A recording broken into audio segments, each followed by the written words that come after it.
All right. We are live. Let me update that thumbnail.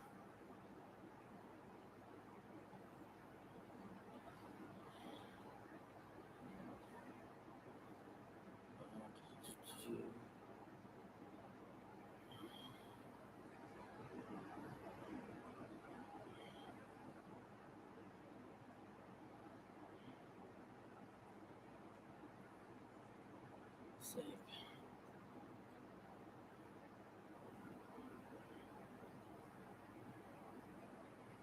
Share it out.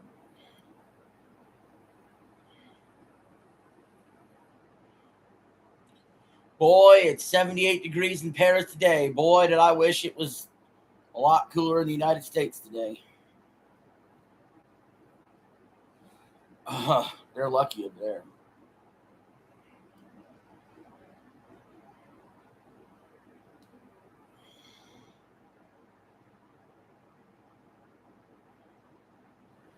They're lucky over there.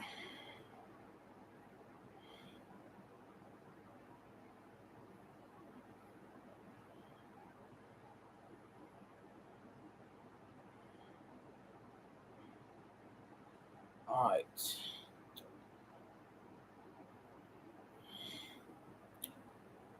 Well, here we are, the final stage of the Tour de France.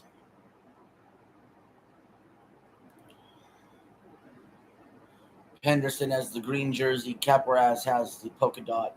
Del Toro with the white jersey. And of course, the yellow jersey is Tadej Pogacar. We're going to get all the results today. What team had the best team run? Who gets every jersey? Who wins the final stage at the classic Champs Elysees?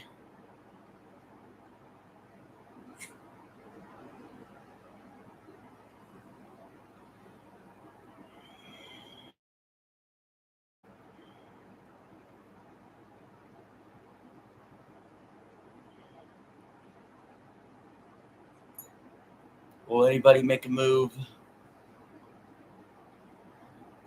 on Pogacar today?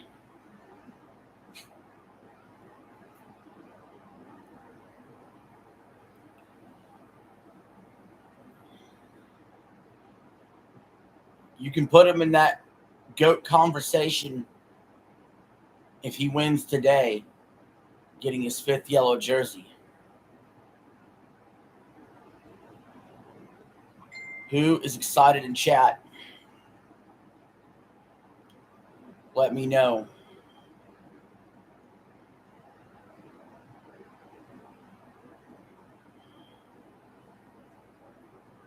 I have a small American mindset when it comes to figuring out the Tour de France. I've watched it for a while. I've been on and off some years. I watched it in the Lance years, a little bit after that.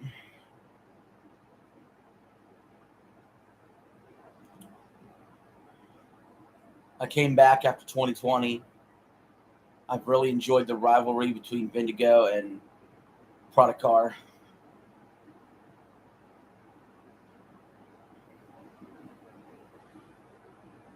Although that rivalry is feeling a lot more one-sided as of late, with Pogacar going for 3 in a row, 5 out of the last 7. Clearly the best cyclist in the world.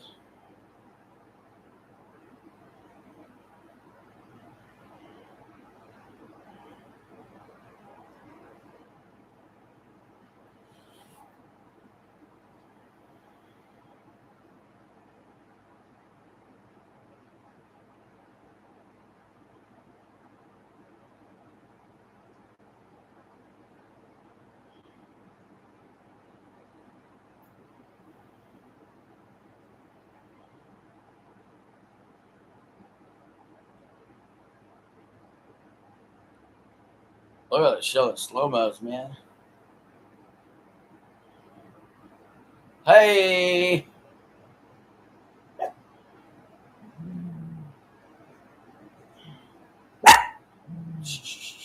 what I like to see.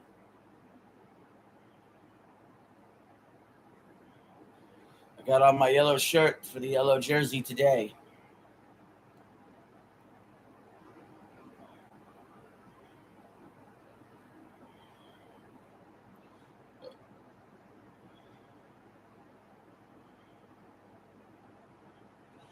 I think Remco Evenepoel is going to win stage.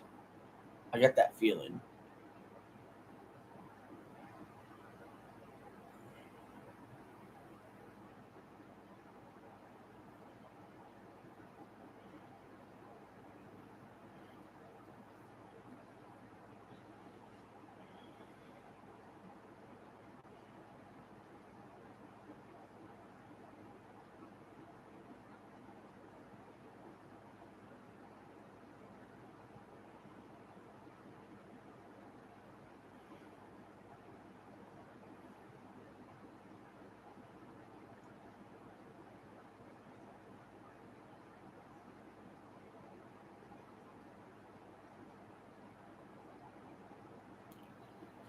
All right, let's get this show on the road.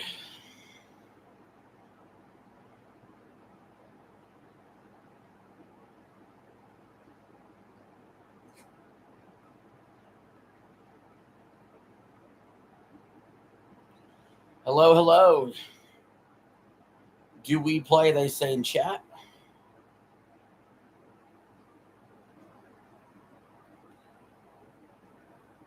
What if you do we play? And I watch you do it.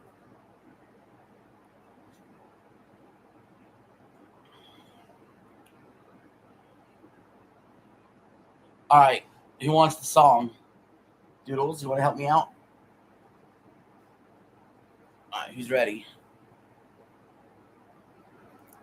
F is for friends that do stuff together. U is for you and me. N is for anywhere, anytime at all. Down in the deep blue sea.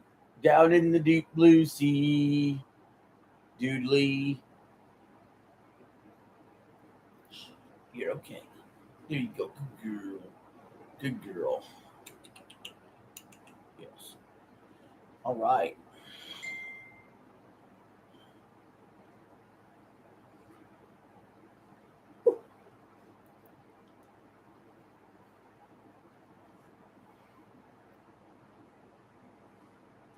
Yeah, it's a lot of bikes out there.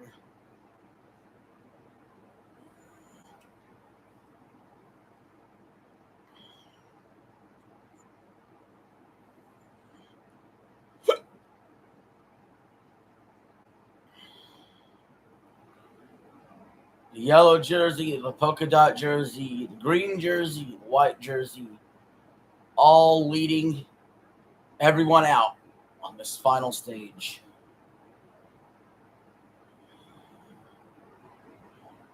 As we go to commercial break.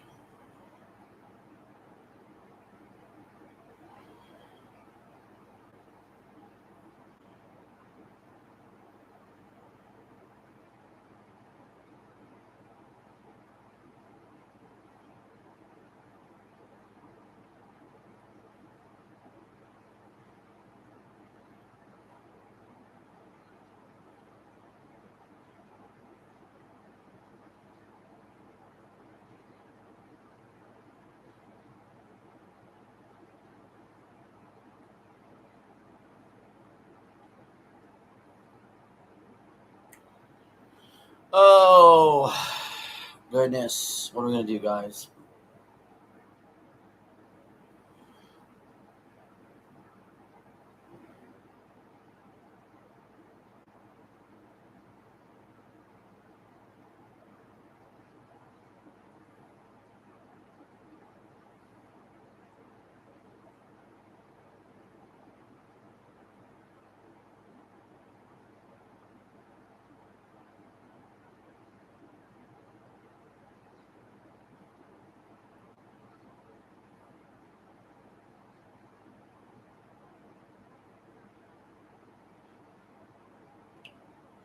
Uh,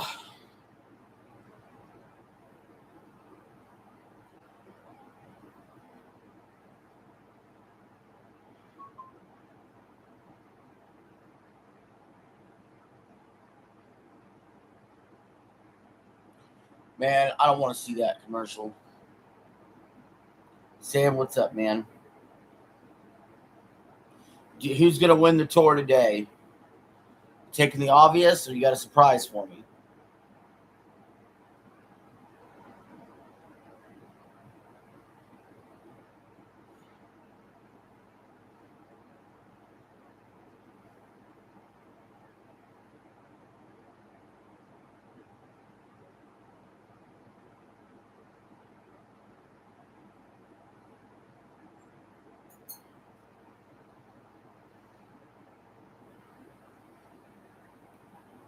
Uh,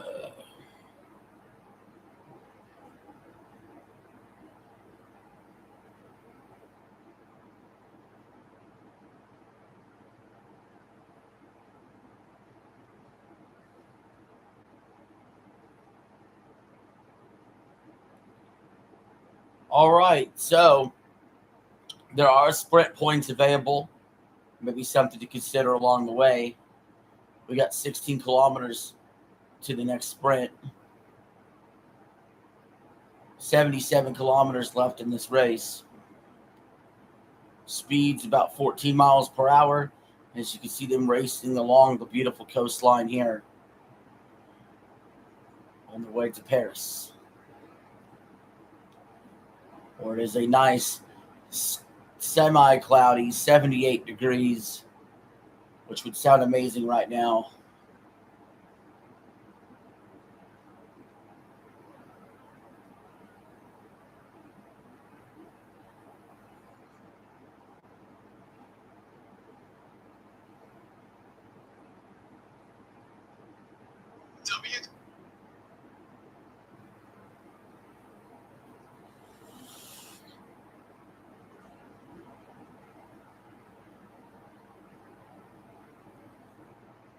Uh,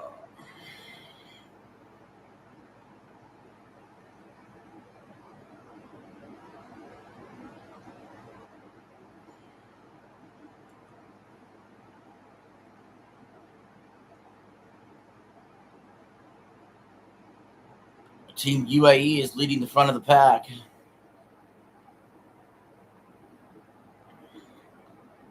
Hello, Sam. In the mountain point standings, Carraz is like 56 points ahead of Prodicar for the polka dot jersey. I don't think Prodicar gives a hoot about the polka dot jersey. He's got the yellow.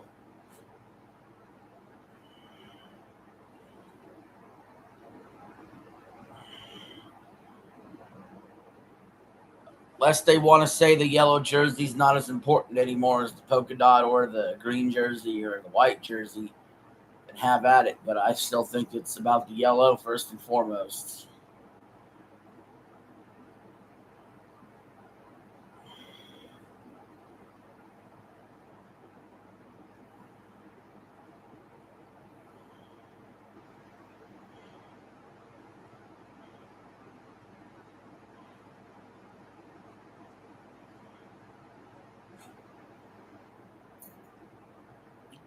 There you see the tower. That Egyptian-looking tower as they get into the city of Paris. Such a wonderful, beautiful city. The Louvre, the Champs-Élysées, the Eiffel Tower.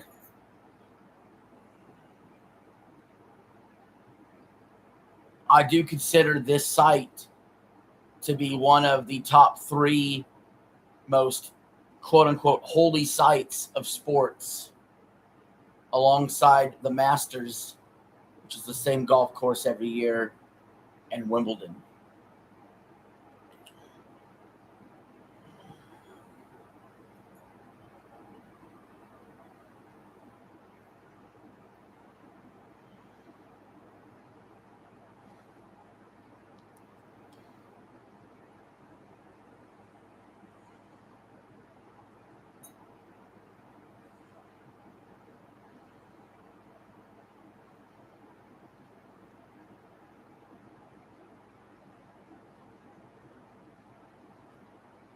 We go to another commercial.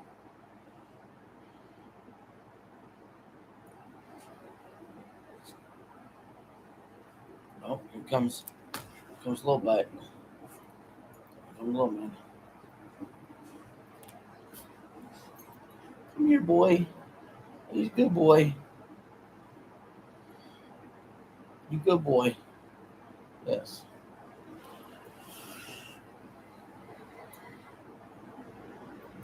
Are you happy?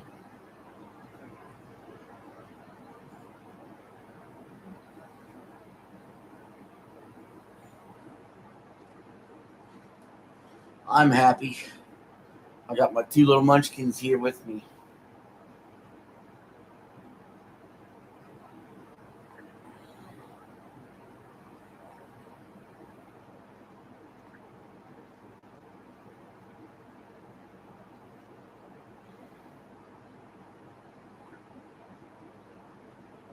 Because we're on commercial.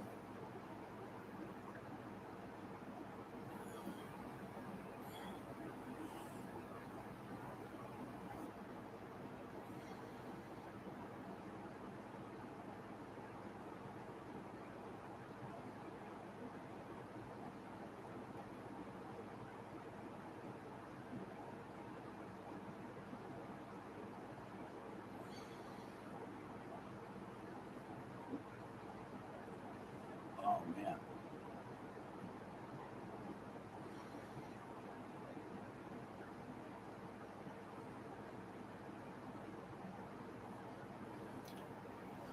A lot of commercials, man. The commercials will be pretty front heavy. Save all the action for the end.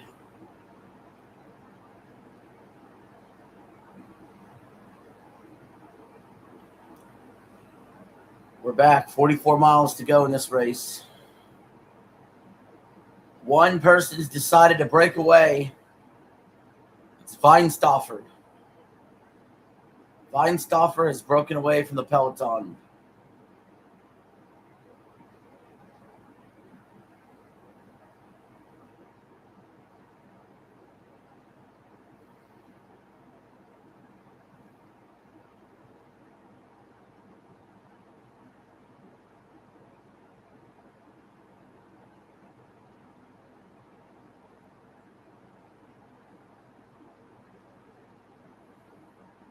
I'm sure he'll get caught pretty quick. He's only 5 seconds ahead.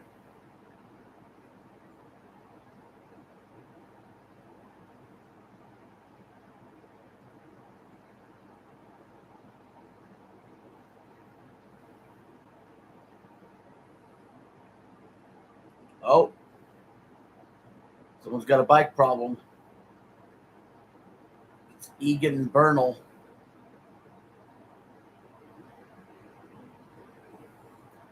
He's off the back by 26 seconds now at that 31.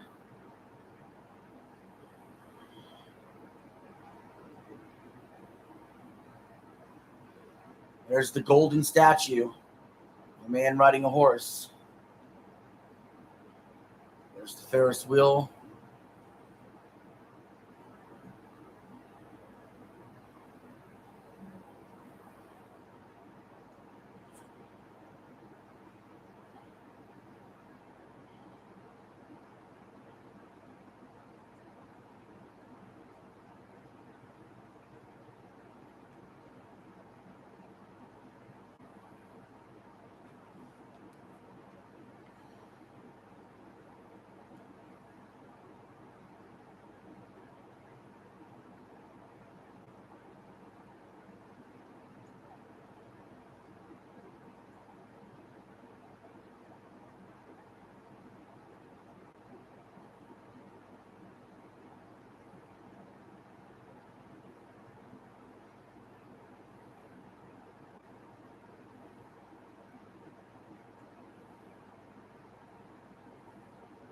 Weinstoffer is still in the lead. We've got 8 kilometers to the sprint.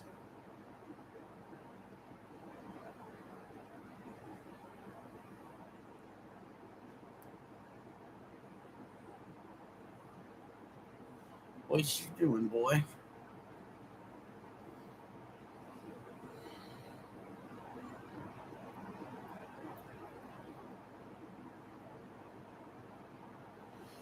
We got another chase occurring. 4 riders in it outside the peloton trying to chase these riders down up front.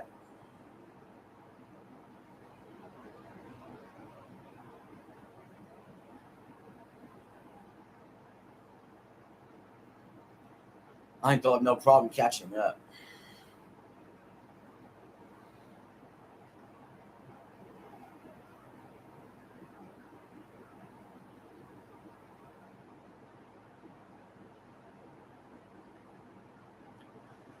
They are circling the city of Paris.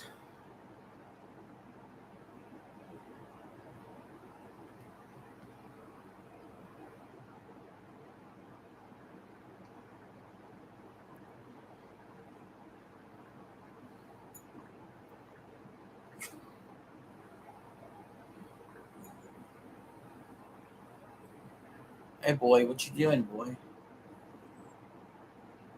Good boy. We're just sitting here watching the tour. Maybe we'll do more of the tour next year, really. I mean, we obviously we had a lot of distraction, a good distraction with the World Cup this year. We'll do more Wimbledon next year, I think. We'll see. And more Tour de France next year.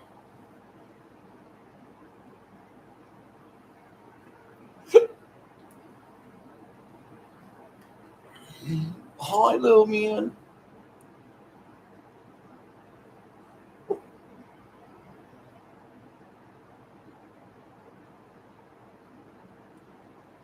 Okay.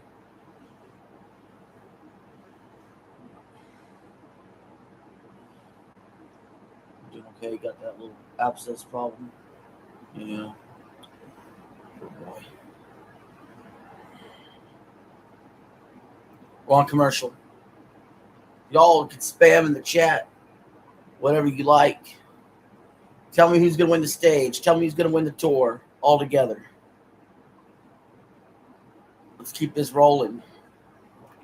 I got on my yellow jersey. Who else is wearing yellow?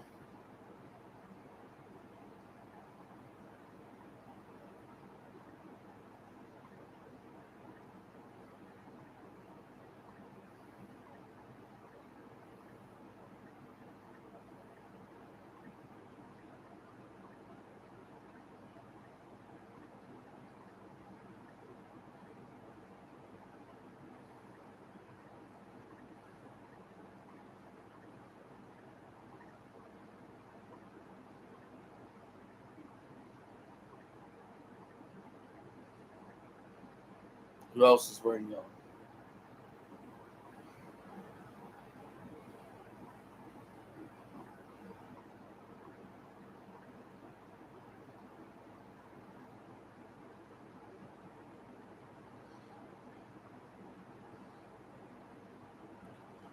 Good boy.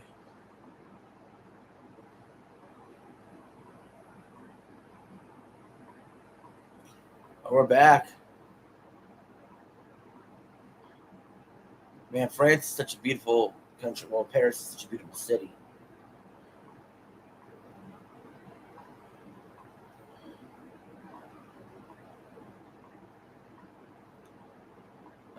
That's a nice water fountain.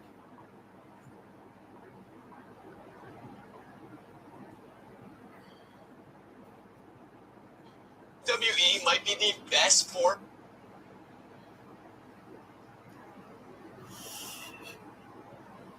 Yeah, they're definitely doing laps.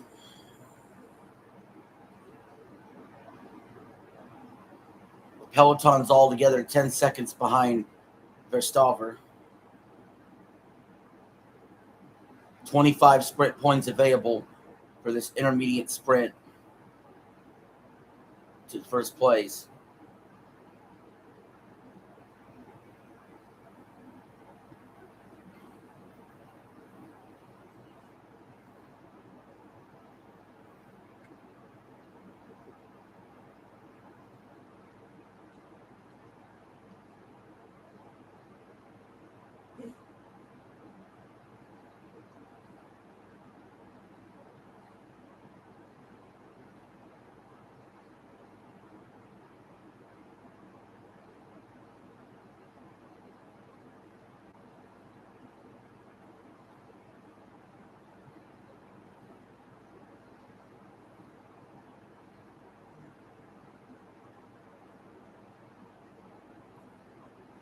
38 miles to the finish.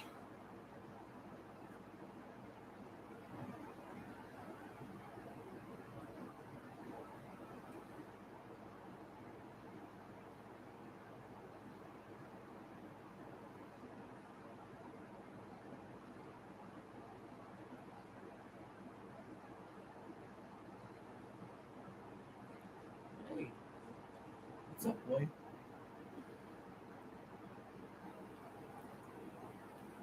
All right.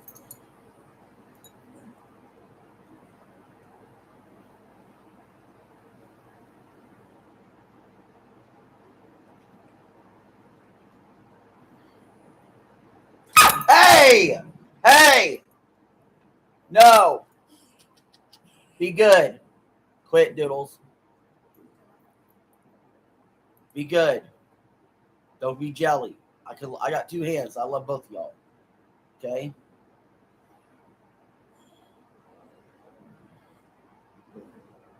Good girl.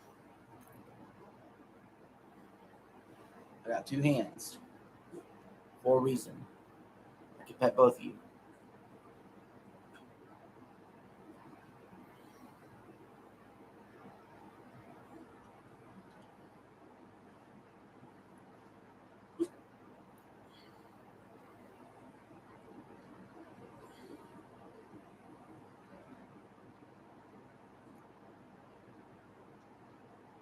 Weinstoffer, 12 seconds ahead.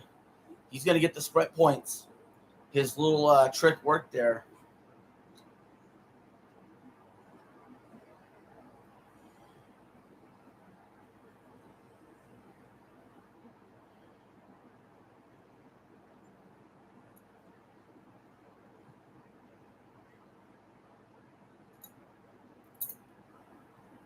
Doodles.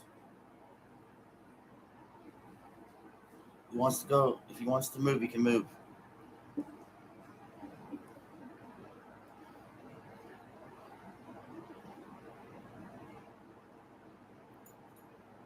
Okay.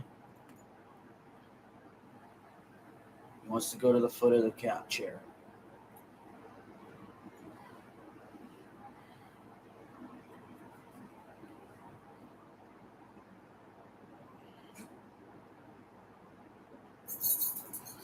Ah, the good old-fashioned roundabout.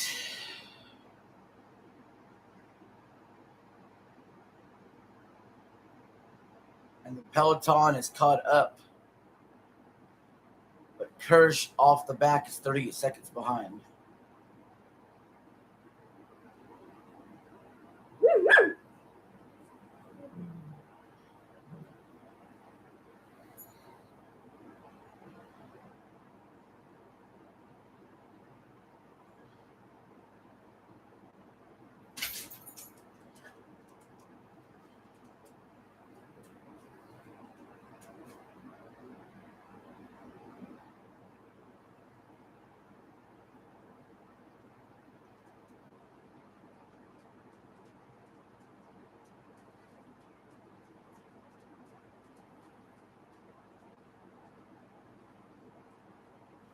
I know you guys like using kilometers or miles.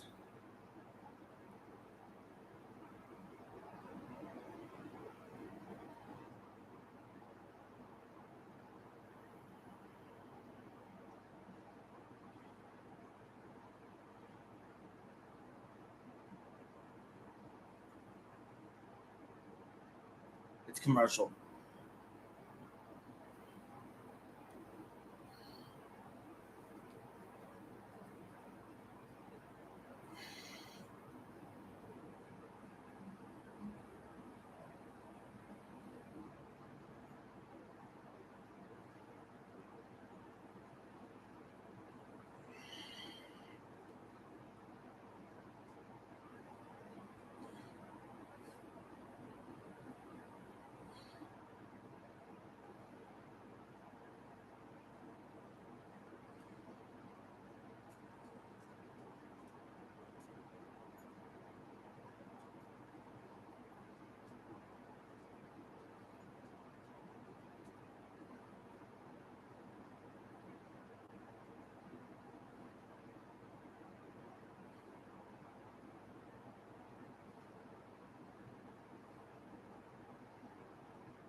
Oh, yeah, don't forget to like the stream too.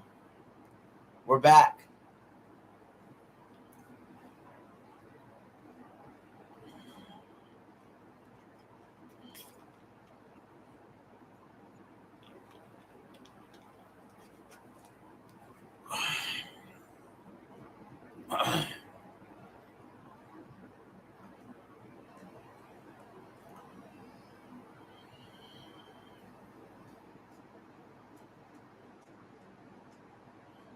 We're going under the tunnel, into the tunnel.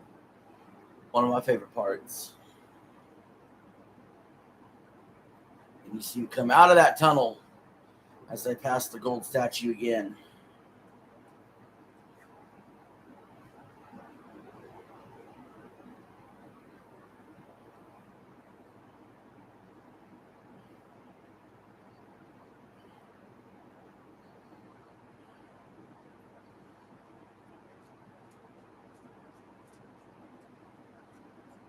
Two riders off the back, 18 seconds behind the peloton.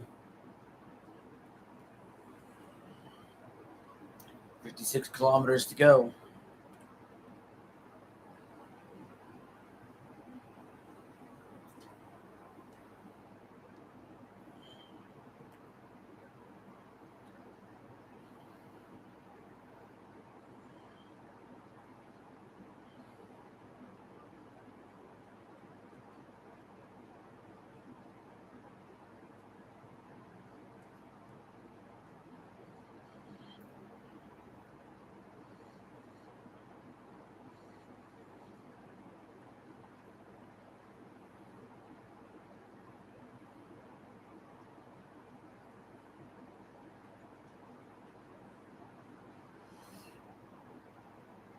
Here is the French flag flying high.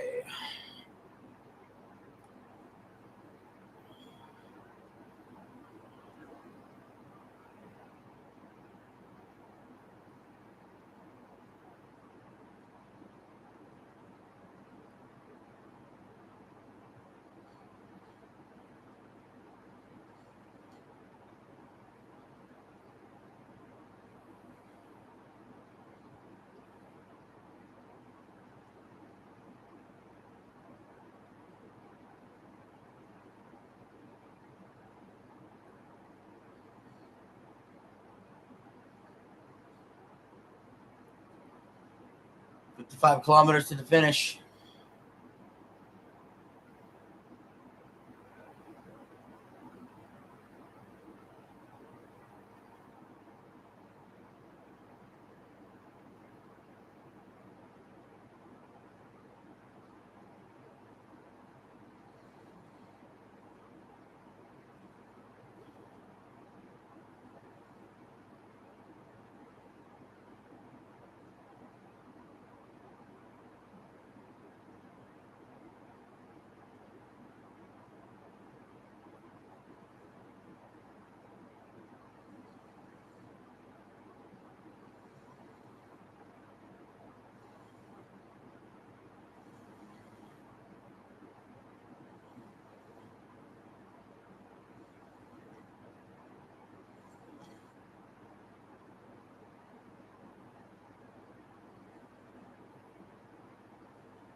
Going to a commercial break.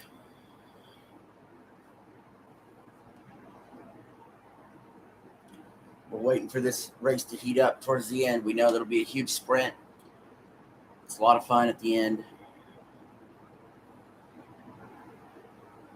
Oh, yeah.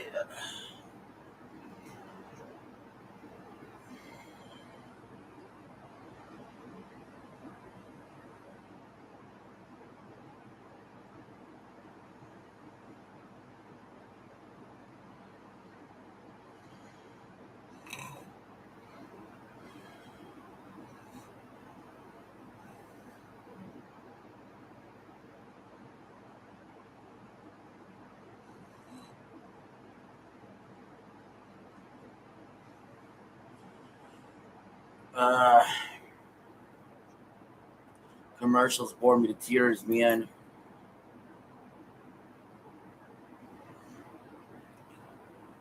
Who else is wearing yellow for the tour today?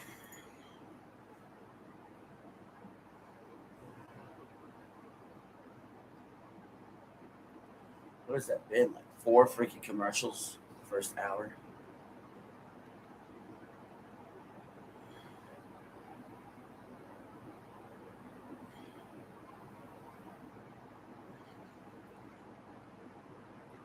Oh no.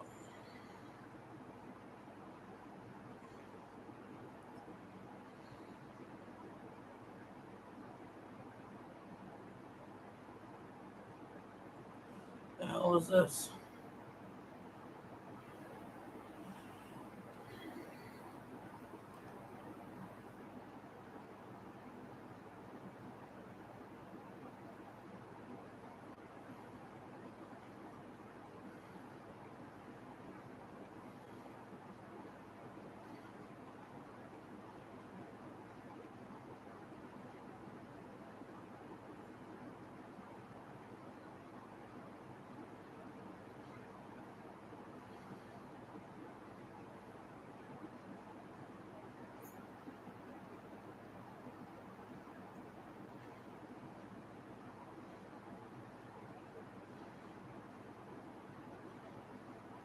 Why is that a thing?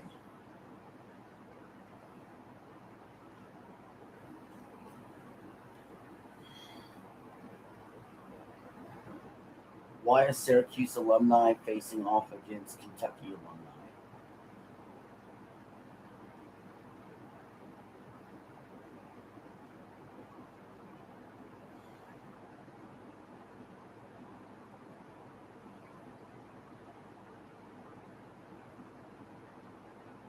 Just shit me.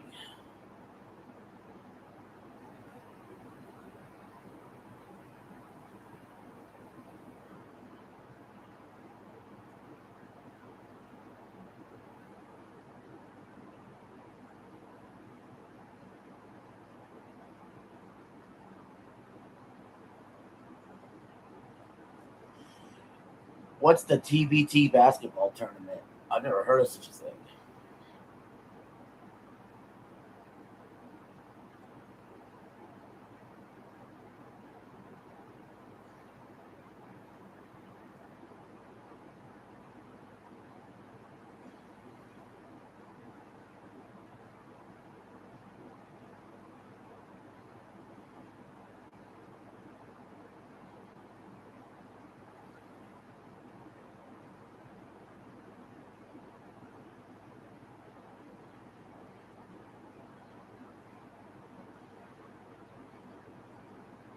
Huh.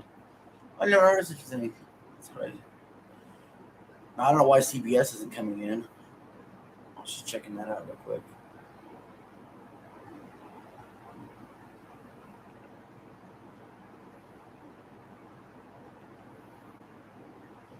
Whatever. All right, we got 30 and a half miles. Oh, wait. I got Eli in the chat. My badge.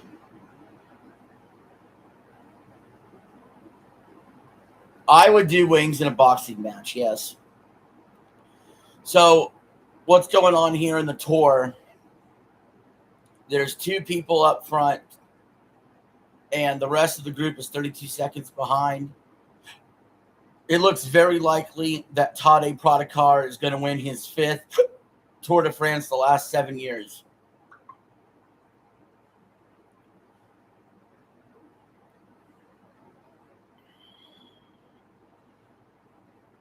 So,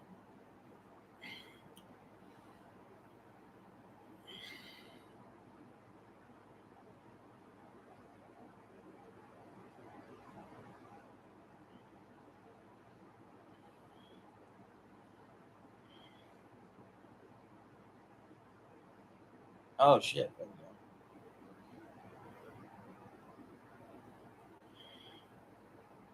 go. Damn it. Battlefield 6 naval combat is fun. Well, boy, do I have some news stories coming up this week, dude. I got some real big news stories coming out this week. I need to do some filming after this live.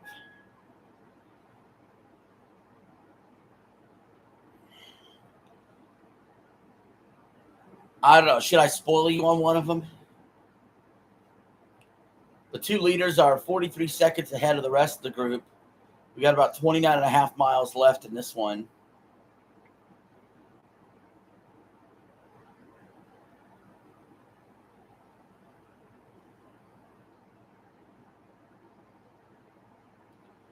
Jacob is the guy who worked the fields for the girls.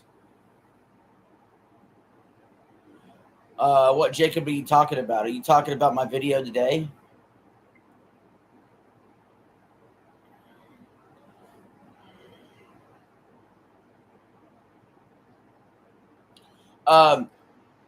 No, Jacob's the son of Isaac. Jacob and Esau are brothers.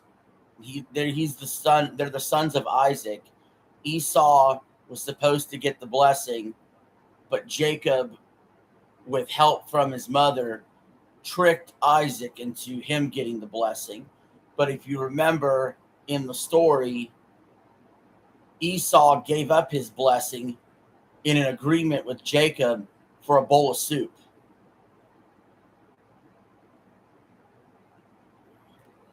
And then when Esau found out he didn't get the blessing, he was upset.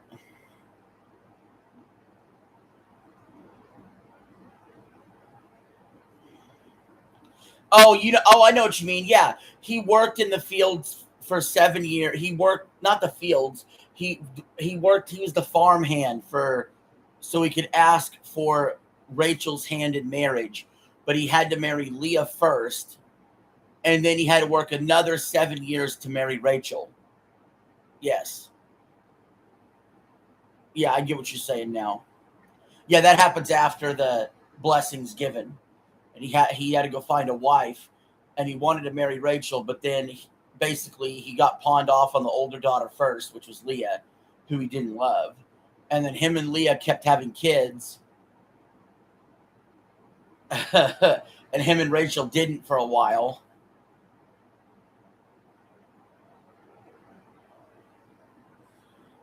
We'll find out. We got more. We really have more. The next week we do a video. It's going to conclude Jacob's story. Next week we'll probably do Genesis 31 through 36. So we are watching the tour today. It is commercial right now. And man, they're showing some really good bacon cheeseburger tacos from Applebee's. That looks really good. Applebee's always looks better.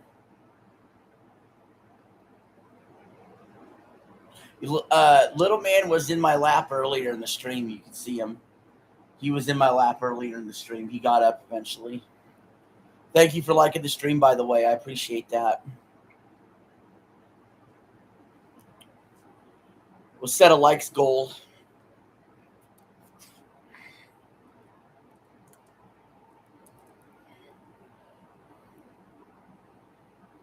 Yeah, 4:15. I love it. Please subscribe to the channel if you haven't already.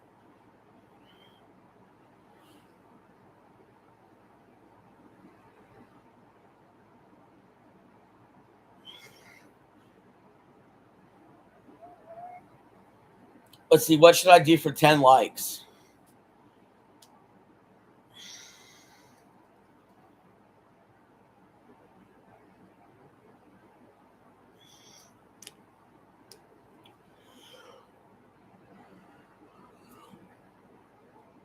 Okay, for 10 likes, I'll go see the Odyssey in theaters. Since that just popped up.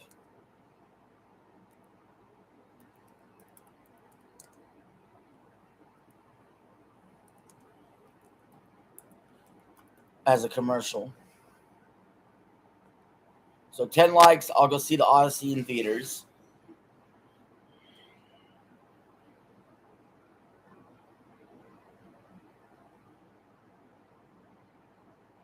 Heavy Rain's a good game.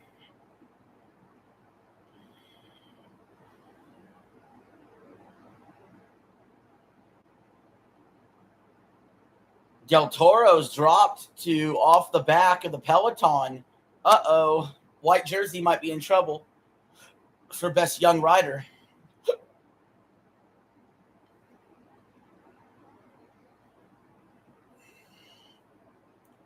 not sure if Sexiest is close enough. All right, Eli. I did, in fact, go to church today. Would you like to hear my experience? Keep in mind, I have not been to church in over a decade.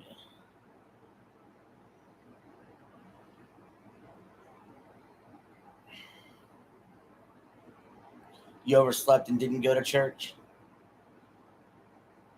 Well, I woke up in the middle of the night and threw up because I got a little drunk last night, but not super drunk, but I didn't upset my tummy where I ended up throwing up. So, but then the second time I woke up, I was good to go for church.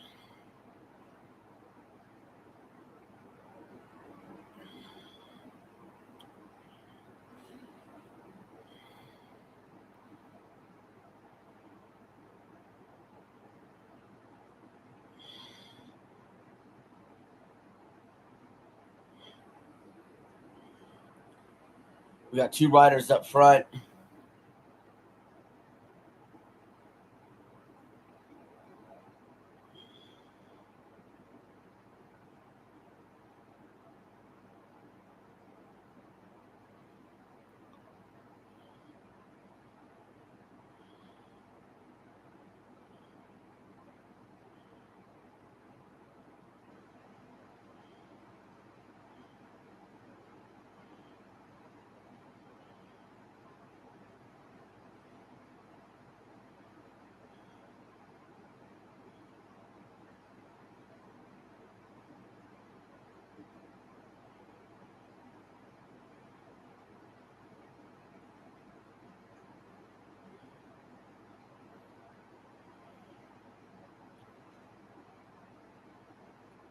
So if you do want to know my experience, Eli, let me know and I'll tell you. If not, I'll keep it to myself. They're climbing on the brick road.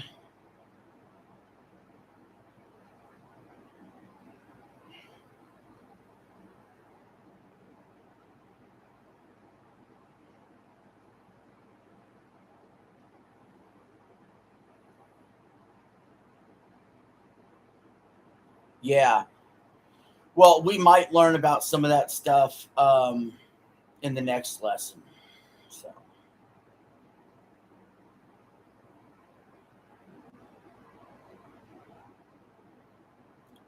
all right. So I will discuss that. So I'm gonna say my overall experience was really good at this church. I'll explain. So there was classic hymns that were sung. There was a hymn booklet. Um, Worship was done throughout, but the worship really started it off. Like the first song was Amazing Grace. There was a couple other songs that were familiar to me, hymnals. Um, the pastor's message was pretty good. You could tell this is a very conservative, right-wing church. They spoke out against. He spoke out against trannies and the bathroom and stuff, and politicians, and how we're counterculture to the world. And so I really liked the message. He read from Colossians, Ephesians, read from the book of John. They seem to emphasize John the most out of the Gospels over Matthew, Luke, and Mark, which I agree with as well. That's the one I look at as not more important, but the more central book than Mark, Matthew, Luke. So there was a lot I liked. This one's a serious contender. Not only that, they treated me well as a guest. They even gave me a plate of cookies. There was 3 people that showed up today that were new. I was one of them. Every new person got a plate of cookies that they brought home. We did do communion. I don't know if that's a weekly thing. That is something that I think should be done every week, but usually often isn't done every week. I did feel the Spirit of the Lord in the church. It was a very peaceful place. Seemed like a very family-oriented place. The pastor spoke out against the destruction of the family. He said that's the enemy's greatest tactic. So I was very happy with my experience.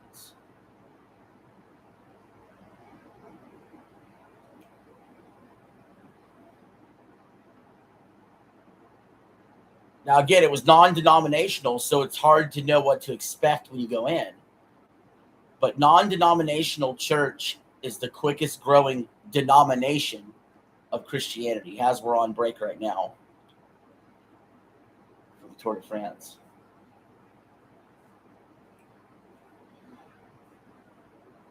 But because the only thing with non-denomination, you don't know what you're walking into. If you're walking into a certain denomination, there's certain expectations. Non-denomination, you don't have an idea of what you're walking into until you do. But typically your non-denominational churches are going to be very similar to a Baptist church in America, most likely.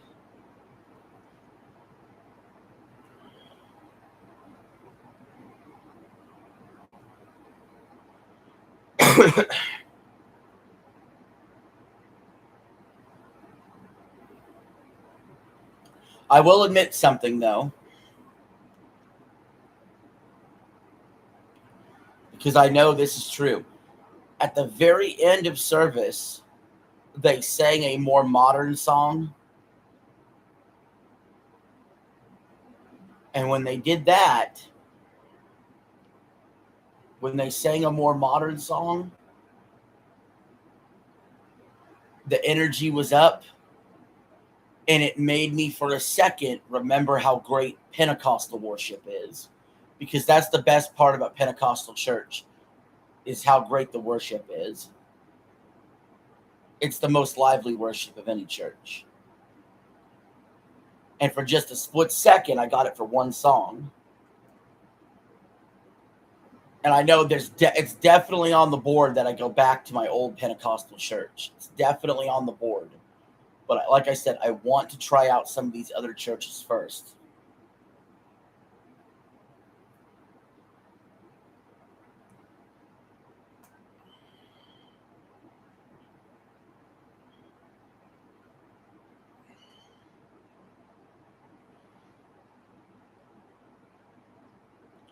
All right, so we got 15 riders in the lead group, including the yellow and green jersey. The Peloton has the white jersey and the polka dot jersey.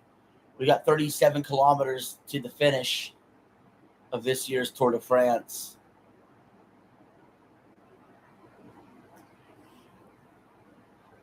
Man, I don't know. We're getting buku views, honestly, for this stream. I don't know why.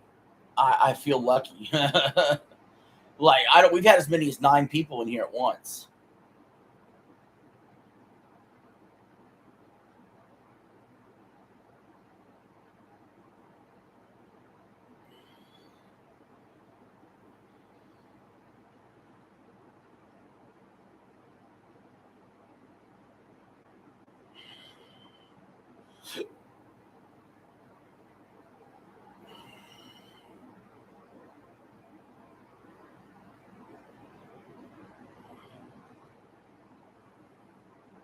Yeah, we're getting into the laps around the Champs-Elysees right now. This gets really fun. It's unlike any other stage in the Tour where you're lapping around towards the end. All right, now the Peloton, which includes the yellow, green, and polka dot jerseys, are in the front. And off the back is 47 riders, 50 seconds behind, including the white jersey. Maybe some light rain happening. It looks as though the roads aren't completely dry. That could make for an interesting finish. One of the most interesting finishes every year at the Tour de France is the sprint at the very, very end, where everybody's rushing to be the winner of the stage.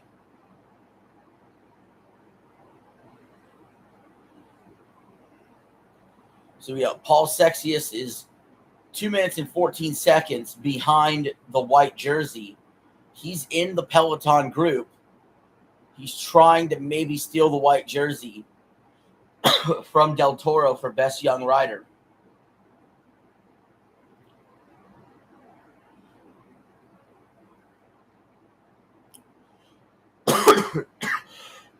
That's an ongoing story.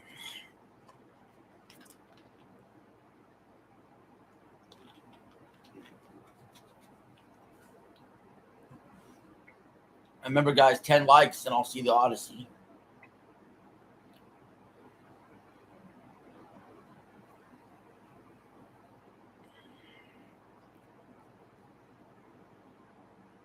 I do want to thank a fan who sent $30 in on Cash App. I appreciate you. I woke up to that this morning. Thank you.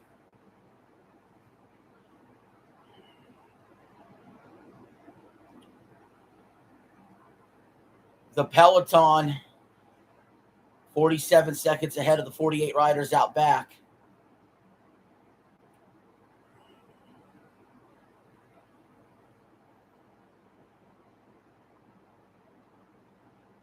We're going to have to plan around our schedule for Halo because I have to watch my sibling at least Monday through Friday. Yeah, I mean, however, whatever, whenever you're available and I'm available at the same time, we'll do it. There's no rush. There's no worries, man. Like, whatever days we can do it, we'll message and we'll get it worked out. There's no rush at all. Let's just make sure we do it together. I could play other games besides that. We got college football still going on. I'm going to get Assassin's Creed. We'll try to time it out together. I'll try to do that with Scooter as well. But I'll have to talk to him. He didn't sound like he was exactly dead on about wanting to do it together. I don't know. Can you co-op 3 people? I think you could. But I know me and you for sure, we're going to co-op it. There's no rush at all, man.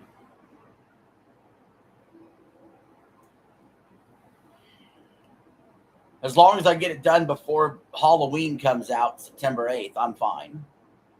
That's a long time away. So, and we could do as many missions in one stretch as we want, or as little as missions as we want. So, no biggie. I'll set up a Halo playlist when I do it.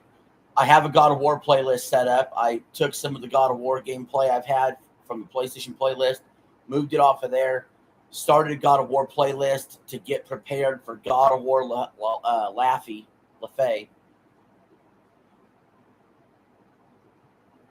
Yeah, I'll try to convince Scooter. Scooter, the problem with Scooter is he does everything in his own timetable. He's weird like that. I'll be like, he's not really working or doing anything. I'll be like, yo, let's get on Black Ops 2. He's like, I can't right now. And then he'll try to get on when I'm not on. And it's like, okay, 20 miles to the finish. Insomniac Games playlist. I already have a Spider-Man playlist. I'm going to give Wolverine its own playlist.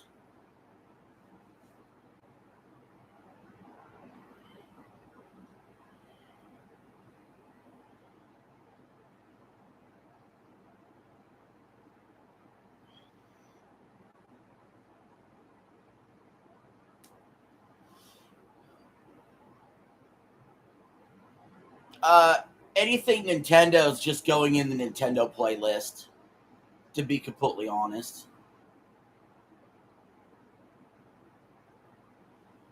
It probably wouldn't be that way if it was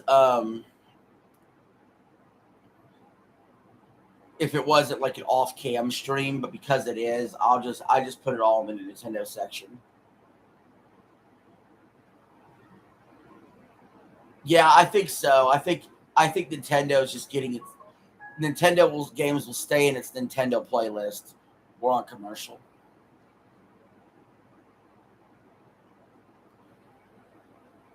I stream way more on PlayStation, so it makes sense that I separate playlist out more for PlayStation. But for Nintendo, it's not really completely necessary.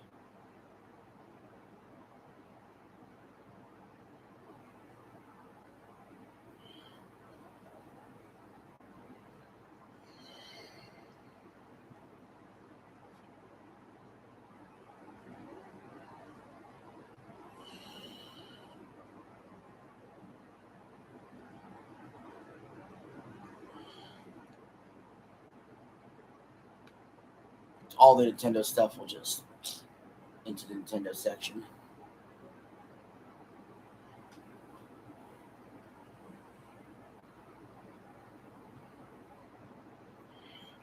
So yeah, so some of the news stories I'll be doing this week. I have the patent for the PS6 controller. I know what the PS6 controller is going to look like and how it's going to function. And it's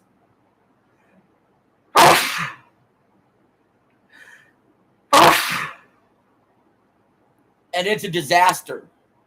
A total disaster.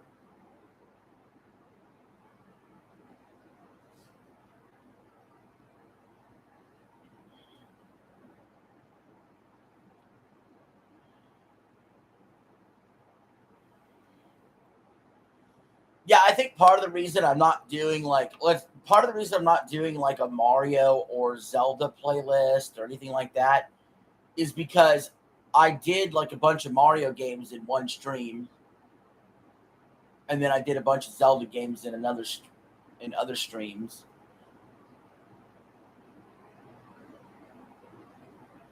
Maybe I will peek into the idea of doing a Nintendo playlist or separate out the Nintendo playlist.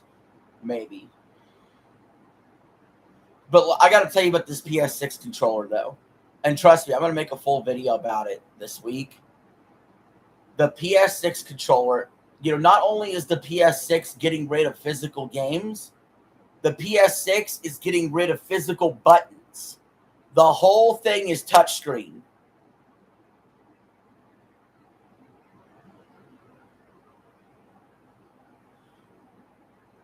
The whole fucking PS6 controller, it's touchscreen digital controls that you can customizable map on your controller. It is fucking stupid. Dude, if I didn't know any better, I think the PS6 is going to be the PS6 and the Xbox Helios are going to be the worst selling generation ever. PC is about to explode. Switch 2 is going to explode in customers that are going to leave PlayStation and Xbox in droves. In fact, if Xbox is smart, this may be their moment to recapture their audience if they make the right moves. Of course, I don't think they're making the right moves because they're also going digital. They're also going to have an expensive-ass Helios console. So they're not making the right moves. So I just think these customers are going to gravitate to PC instantly. That's like, if I got to spend a bunch of money on something, it might as well be PC.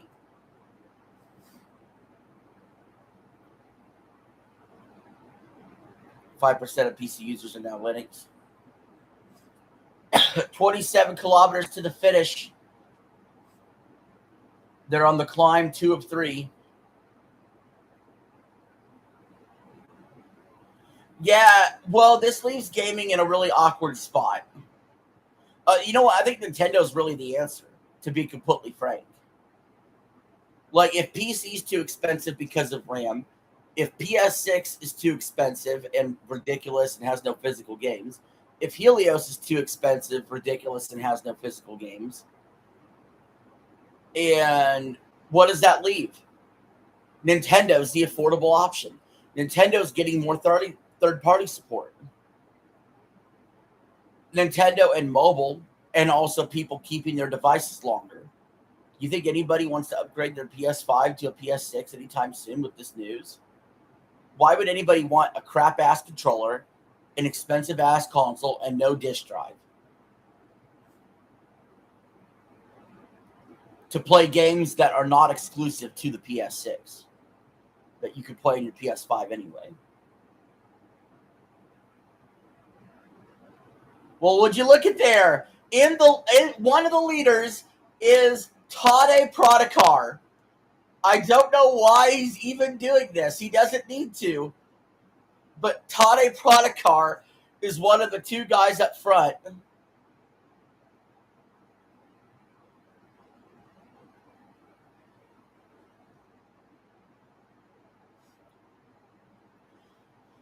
They're coming out with a new PlayStation handheld that will play PS6 games. Yes, so about that patent. Basically, the PS6 controller is the handheld. It's a touch screen.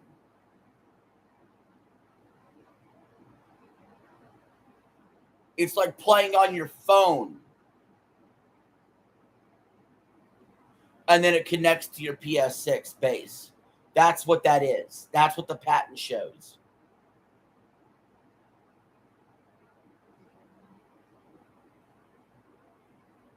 So you can play it directly on the screen with the digital buttons, or it connects to your box.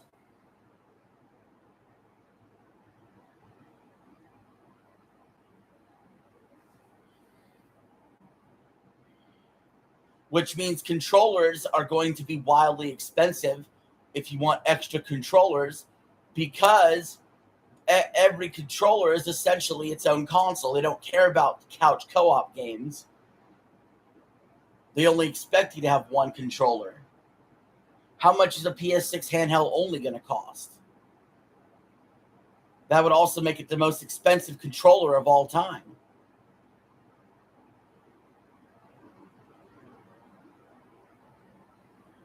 What does that say? Sad that 8-bit controller and PC are some kind of ME box. Damn. Yeah, I think there's gonna be a lot of pirates that they're gonna take umbrage with what Sony's done. Sure. We're going to commercial break. We got 15 miles to the finish. This might be the last commercial break before we get to the end of the tour.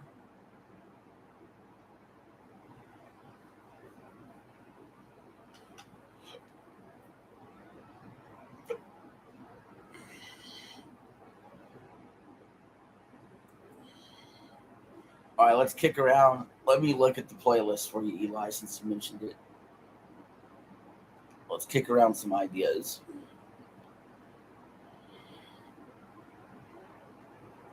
So let's look at Nintendo gameplay.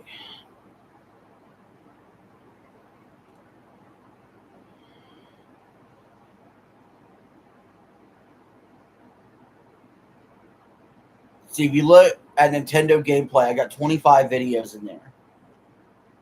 New Mario Kart World content, Star Fox campaign and multiplayer, Super Mario Galaxy 2 challenge, Donkey Kong 64, who quits first, Metroid Monday Marathon, Kirby Memorial Day Marathon, Yoshi Day, Super Mario 64, 70-Star Challenge, Fire Emblem Friday, The Legend of Zelda Day, Donkey Kong Day, Wario Mega Man Day, Nintendo World Championship Edition, F-Zero Day, Mario Sports Day, Mario Party Day, Star Fox Day, Mario Kart Marathon, Super Mario World, Super Mario Land 2, Super Mario Bros. 3, Super Mario Land, Super Mario Bros. 2 Tuesday, Super Mario Bros. The Lost Levels, and Super Mario Bros. No Wars.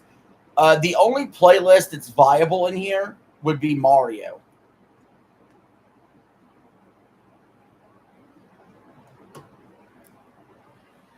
PS6 and Helix sound too awful to me, but we will see if any sensible stuff will come later on. I mean, it's just too expensive. it's this console generation is unnecessary till 2030. Make games.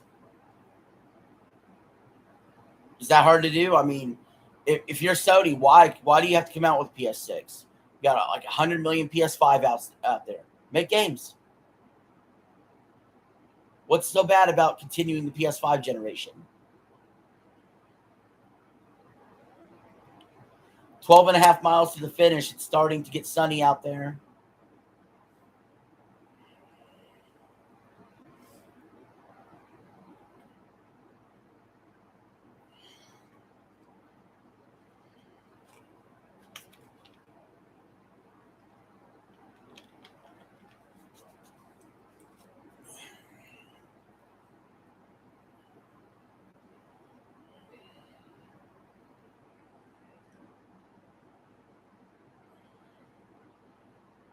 Yeah, 2030 for the next console generation.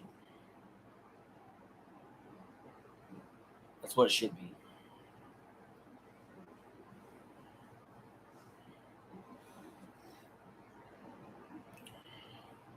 Green jersey is in the lead. 12 miles to go.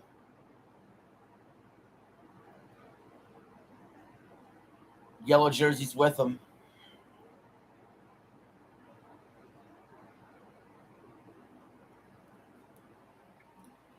This is just the time for independent game developers to shine, though I understand why some may root for that.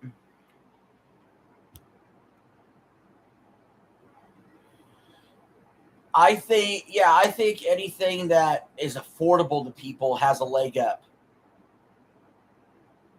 You know, you tell somebody you can get Hollow Knight Silk Song for $20, that may sound better than selling a game for $70 or $80 that has a bigger budget.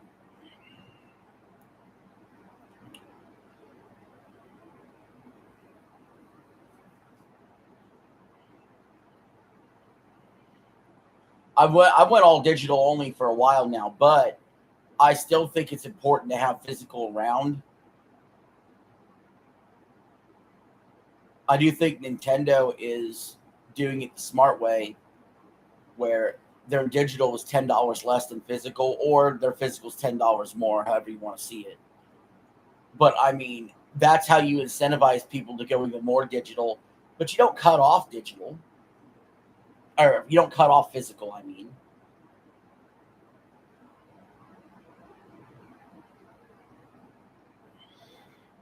and we definitely need some way to like guarantee that we own our digital goods. Like, we need a way to own our digital goods where it can be traded, where it could be sold, where it can't be pulled away from your library. That's the only way I think people who, even the most adamant physical defenders, will not, they'll eventually be okay with no physical if digital can be treated as a physical game that doesn't need to connect online, that doesn't need, that you can actually sell, that you is actually yours, which can be done. Then I think you would get a lot less pushback eventually. There are people who care about their physical collection, and some people will never get fully on board, obviously. But if you're going all digital, you must have a digital rights management system that actually protects the consumer.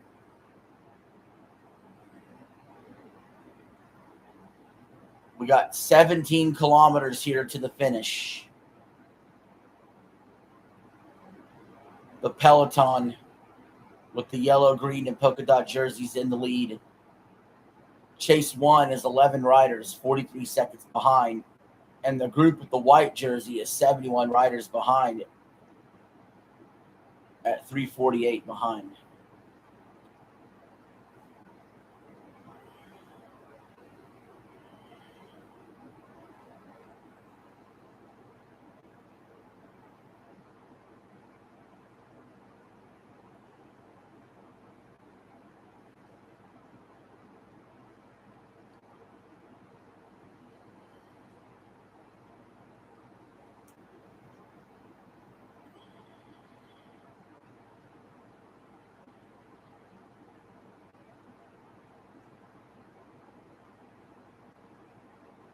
Wyatt Group is falling even further behind, 357 behind. I think that white jersey's got to look out. He may lose his white jersey today if he's not careful.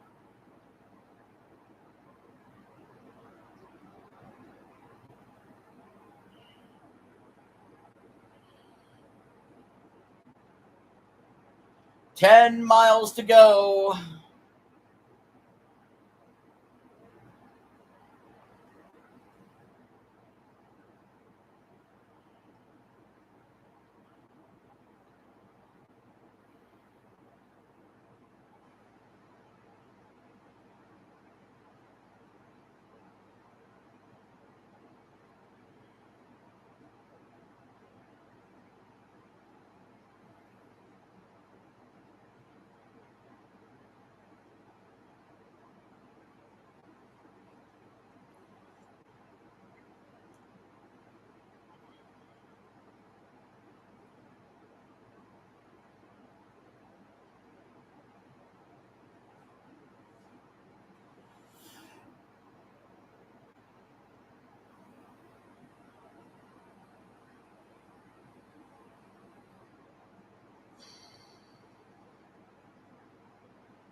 Duties.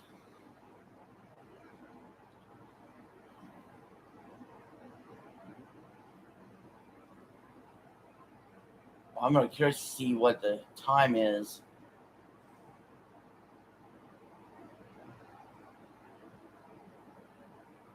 Yeah. Oh, man.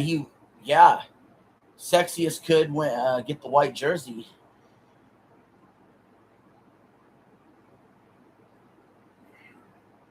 Wouldn't that be a story?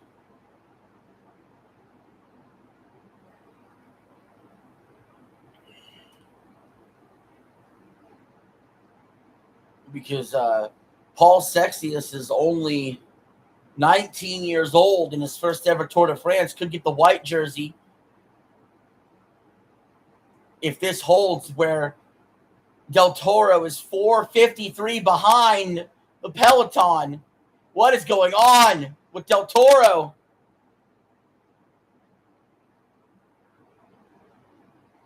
That's the story right now. Why did Del Toro fall behind so woefully bad?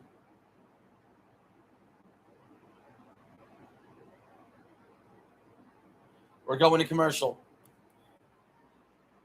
My sister called you a big back. I'll take that as a compliment.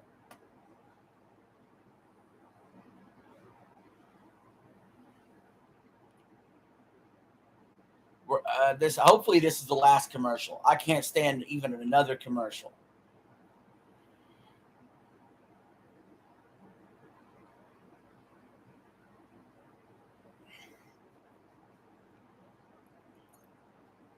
Doodles. Doodles. What are you doing?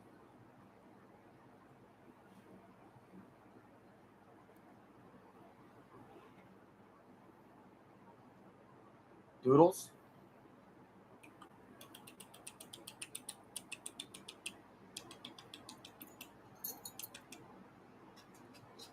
Good girl. Good girly. I love you. Are you good? Are you good?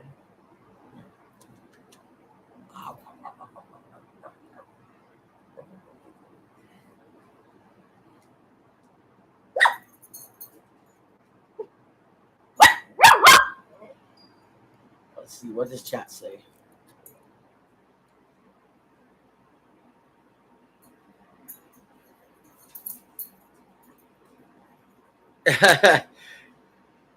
I got burgers in the back. Yeah, so what I got is this seat right here.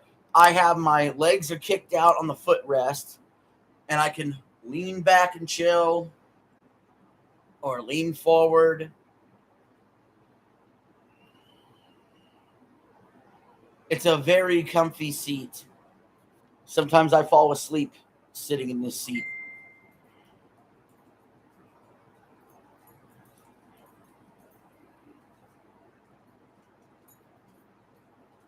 Oh, thank you. I appreciate that.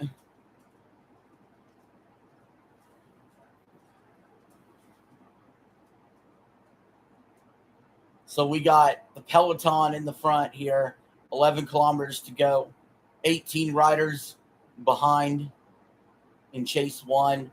White group is 4.5 behind with 71 riders.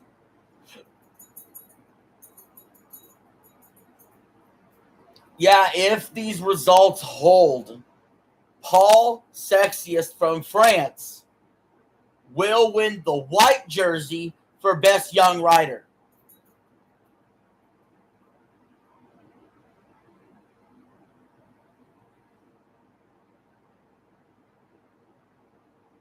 And there goes the yellow jersey. Tadej Pogačar showing everybody why he's the best cyclist in the world.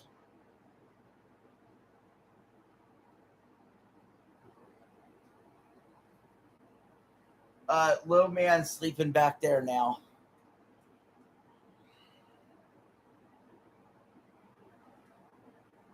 As they race on the stone cobble streets of Paris.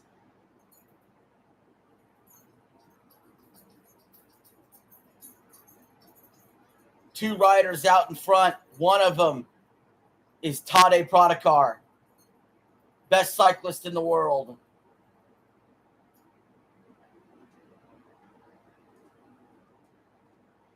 He's a badge slayer. He loves collecting those badges.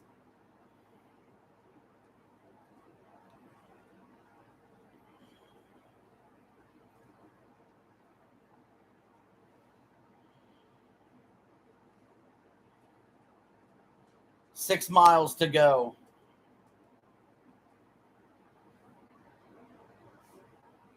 It's Van der Poel and Pogačar at the front.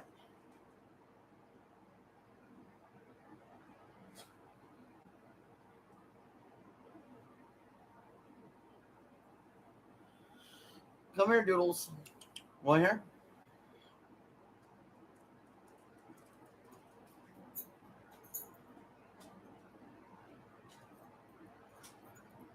Oh, cool. Nice name. Oh, my nuts. Oh, that hurt. At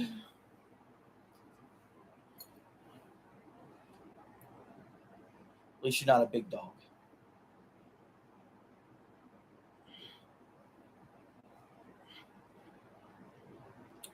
Five and a half miles. Are you ready for the winner?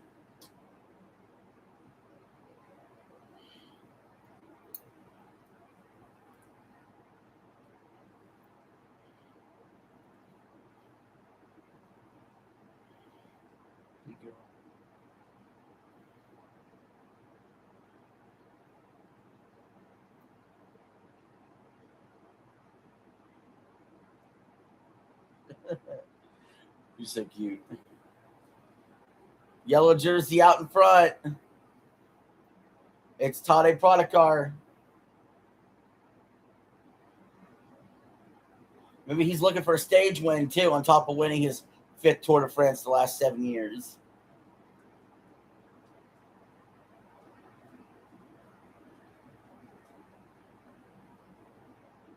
Yes, you can pet Doodles. Well, Doodles cannot have puppies. She's fixed.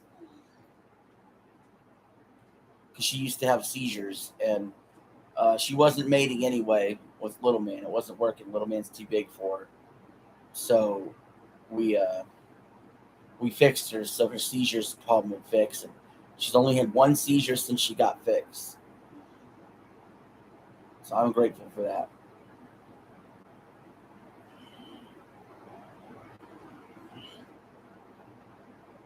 She treats her pink squeaky toy like a child. Sometimes she's also ripping away at it, but she carries that thing everywhere with her. Good girl. Yeah, that's still the plan, Eli. After August 10th.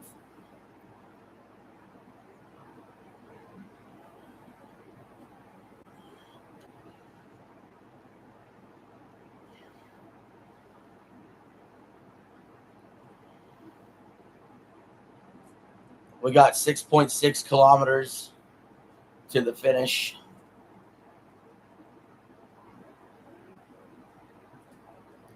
You gonna see Spider-Man next Saturday? Oh yeah, Spider-Man is coming out.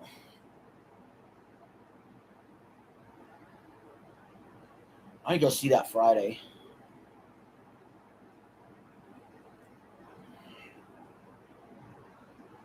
Almost forgot.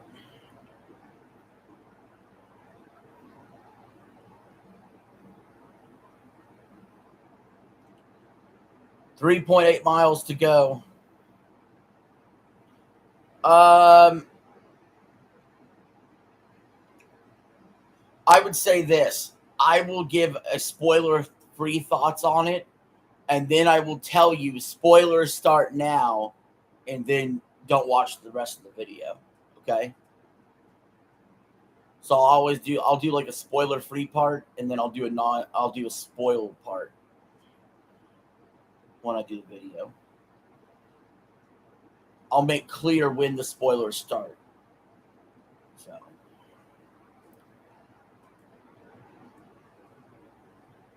yeah, that's fine as well. That's fine. That's perfectly fine. You know,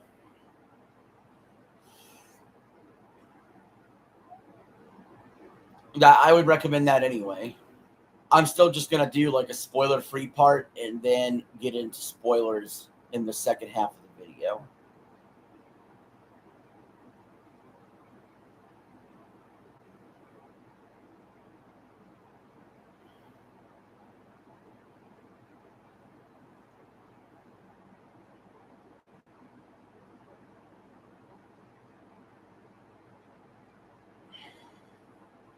There are 6 riders chasing the 2 leaders. They're back by 13 seconds. And then there are 35 riders chasing them, 20 seconds behind. That would include the green and polka dot jersey. 3 miles to go in the Tour de France. White jersey is in some serious trouble. It could go from Del Toro to Sexiest in a surprise move on the final day.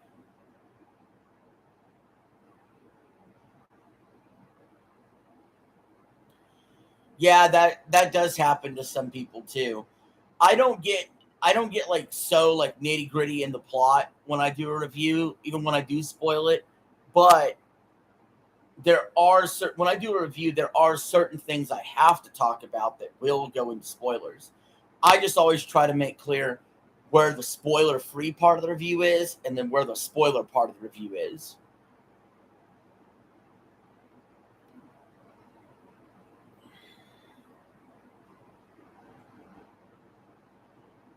And I think doing nothing but spoiler-free reviews, you get a lot of, well, the acting was good, well, the lighting was good, well, this was good, and that was good, but you never get into why.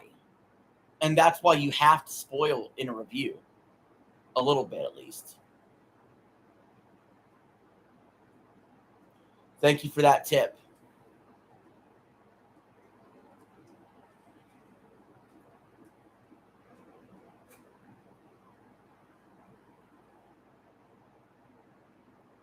Yeah, stay for the credits.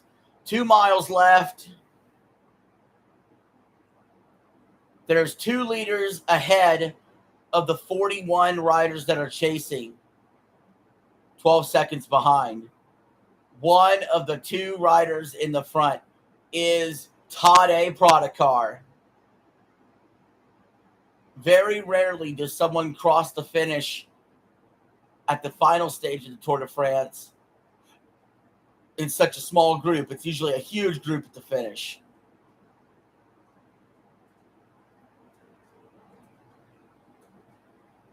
Yeah, I'll see. You spoiled it for yourself. You already knew that. I didn't know that, but thank you.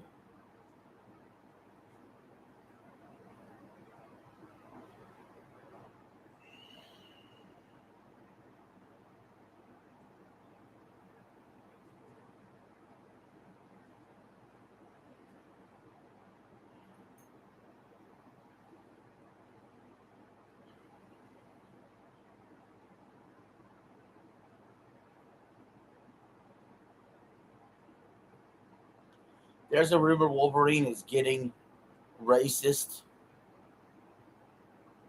for the X-Men movie. I don't know about that. All right, the 39 riders are 9 seconds behind with 2 kilometers to go. That is 1.1 miles. We're doing both miles and kilometers here. 1 mile. Will they catch him or will they not?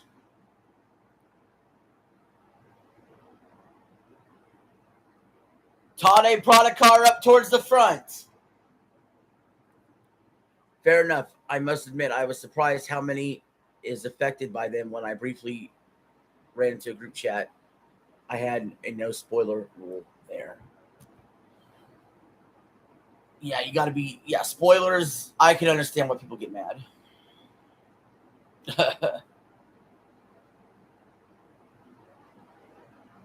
1 kilometer left. This is the final kilometer of the Tour de France.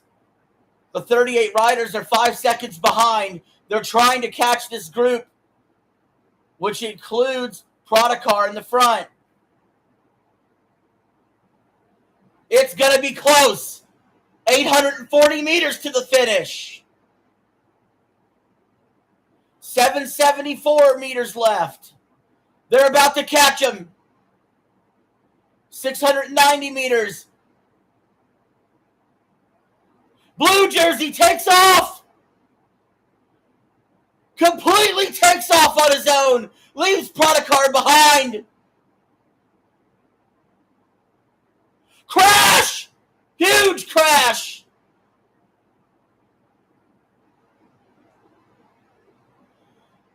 And the man in blue is sprinting to the finish. The group is on his heels. It's going to be a photo finish right at the end. Who got it?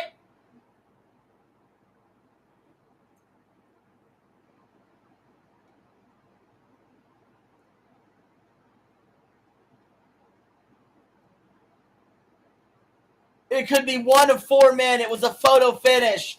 Perhaps the closest finish I've ever seen in the last stage of the Tour de France. All 4 men are convinced they won. Prodakar was not among them. Prodakar had ran out of gas. But Prodakar will, in fact, win the yellow jersey. He's done enough.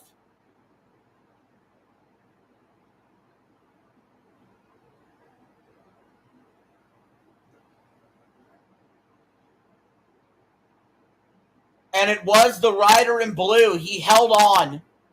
He's collapsed onto the ground in tears. In absolute disbelief, he has held on to win the final stage of the Tour de France. A stage victory here means more than your average stage. He's by the barricade, covering his face, in total disbelief and tears. He won by half a bike length.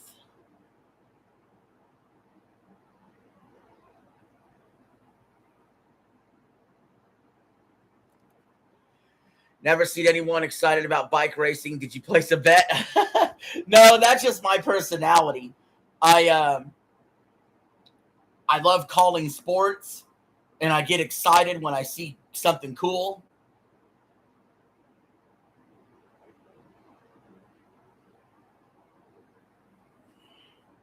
I do the same thing when I do football commentary, wrestling commentary, basketball, you name it. Got to bring that energy.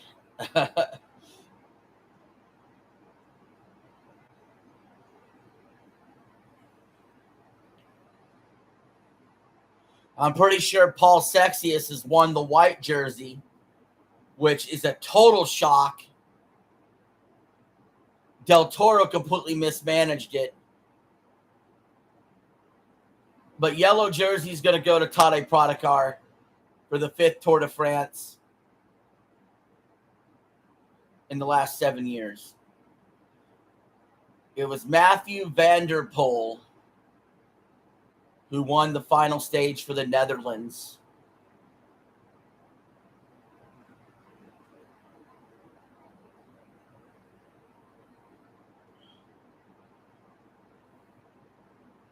That big group came, but he held it off by half a bike length.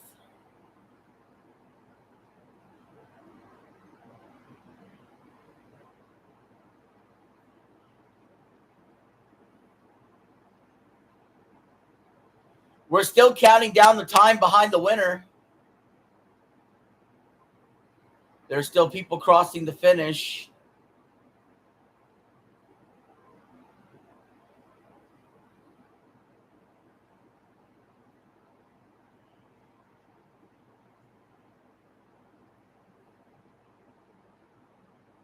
One guy's not even biking across. He's walking with his bike after the crash.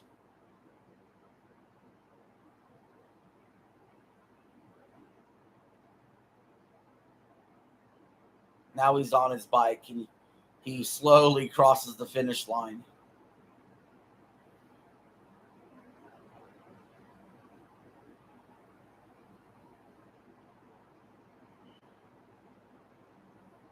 It's the fourth time Van der Poel has won a stage at the Tour de France.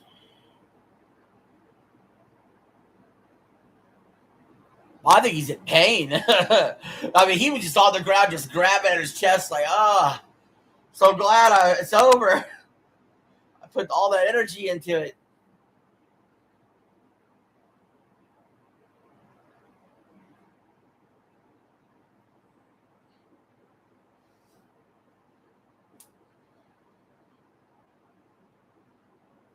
You love to see it.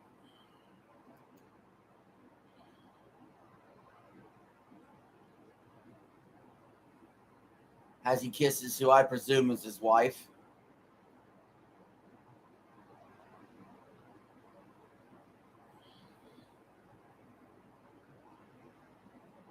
We're going to have the podium celebration here shortly.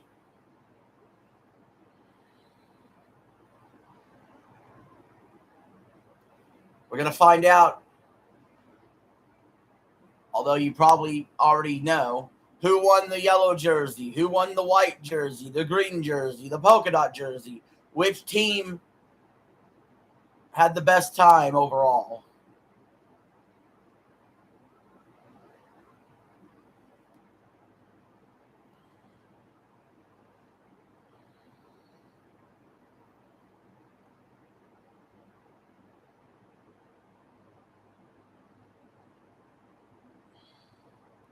And for those who don't know, I will explain. Before we get to the podium, I will explain what they are. Yellow jersey, of course, that is the main winner of the Tour de France. That will be Tadej Pogačar, his fifth yellow jersey in the last 7 years. Only Lance Armstrong has more, and if you don't count Lance, then now Pogačar is tied for the best of all time.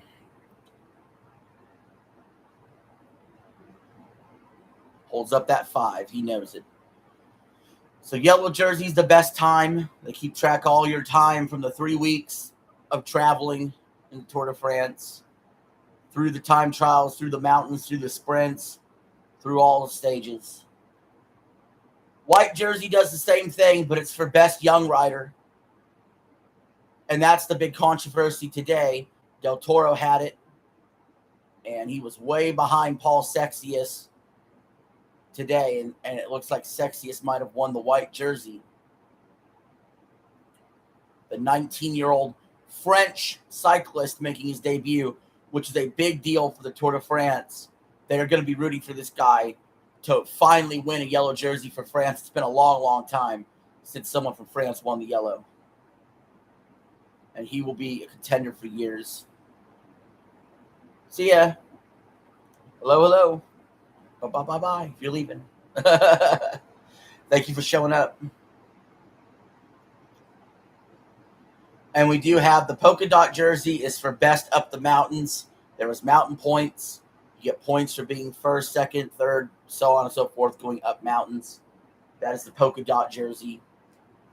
Likely won here by Caravan. You got the green jersey for best sprint points. That's sprinting at the end of the of races and certain flat segments. And of course, the best overall team time, you take the whole team, combining their time together, who was the fastest.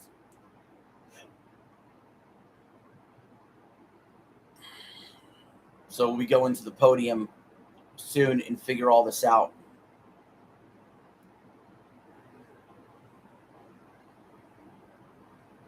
Oh, you were holding a 5. I thought you were waving by. I was like, all right, you have a good day. You know.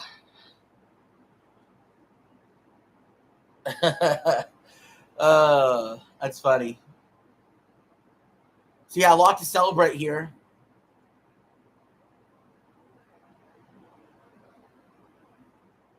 Can we get a tour of America that's just as cool as this? Can we do that? Can we do a tour of America that goes from freaking New York to LA?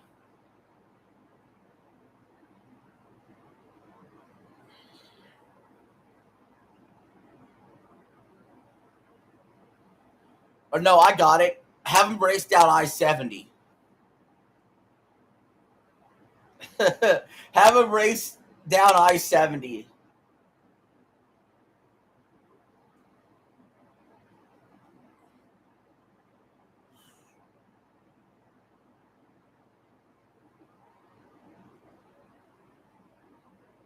Yeah, it's 2,172 miles on I-70 from Cave Fort, Utah to Baltimore, Maryland.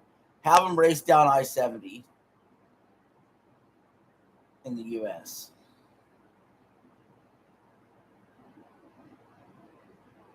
That would be beyond awesome.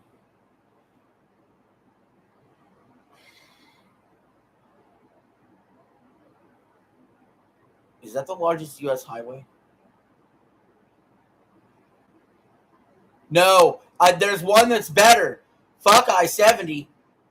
How about Route 20?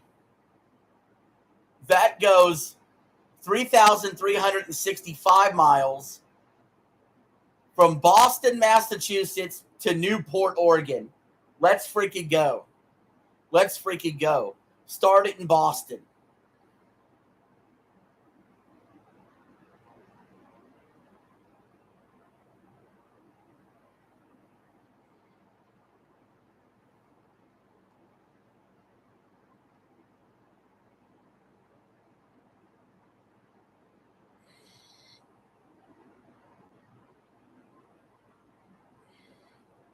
This is what it looks like on the map.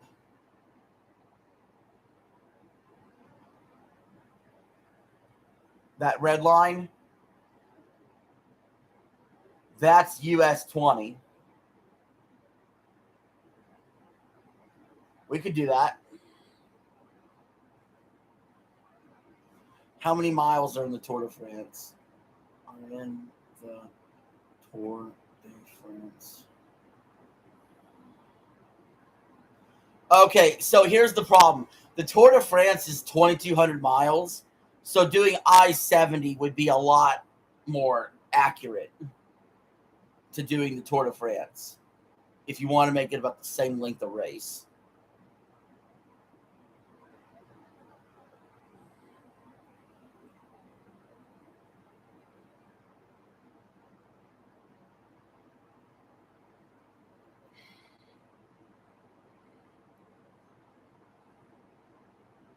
This is what I-70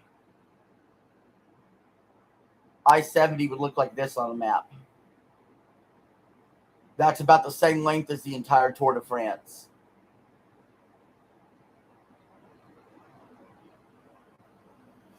Go from Baltimore to Utah. Right in the middle of the country.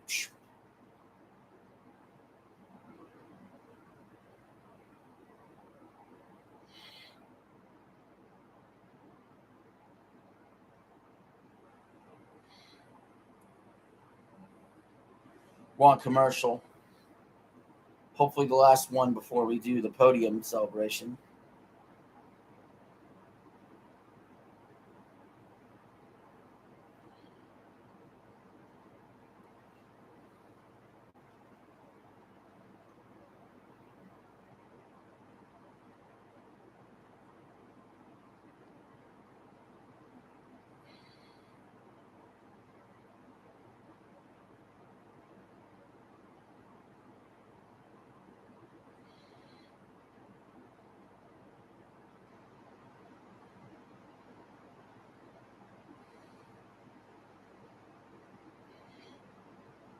Well,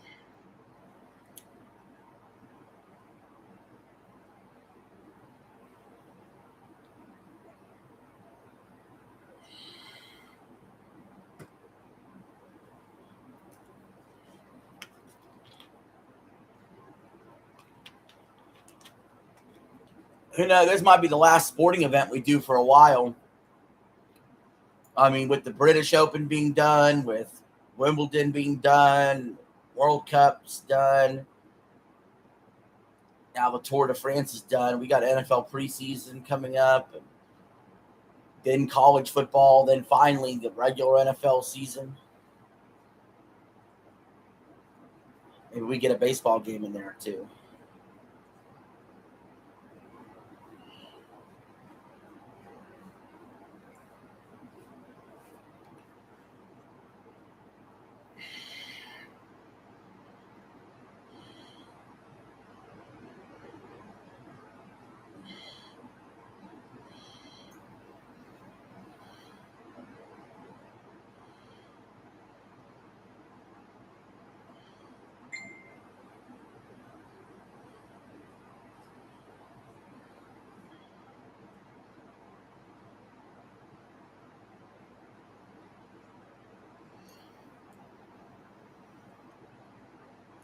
Are you good, girl?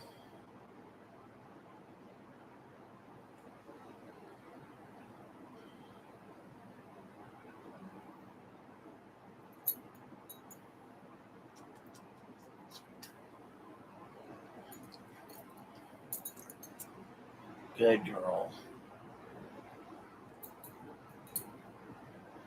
Hey, nobody wants to see that.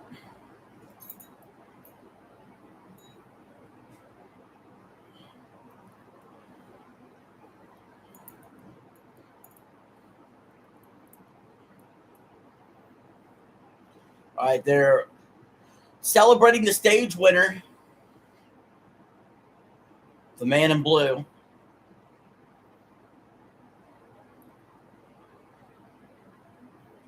And here are the final standings for the yellow jersey. Tadej Pogačar in 73 hours and 56 minutes and 26 seconds has won the Tour de France. Second place is Remco Evenepoel, 6 minutes and 26 seconds behind.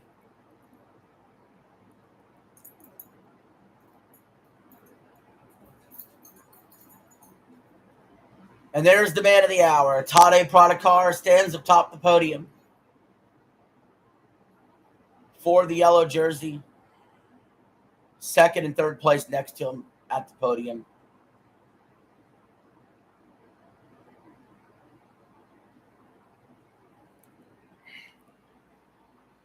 Baseball is not so big here. We have small groups of people who play softball, which is similar. The ball was dangerous. It could easily break your face if you hit by accident. Yeah, baseball, I'll be honest, baseball used to be my second favorite sport. Over the years, it keeps going down for me. Like, I've enjoyed NBA more. I've enjoyed hockey more, tennis, golf. I've really enjoyed the soccer recently. Baseball keeps going down my priority list. Although I'm a huge Red Sox fan, of course. All right, well, that's going to conclude our coverage for here, guys. Tadej Pogačar wins his 5th Tour de France.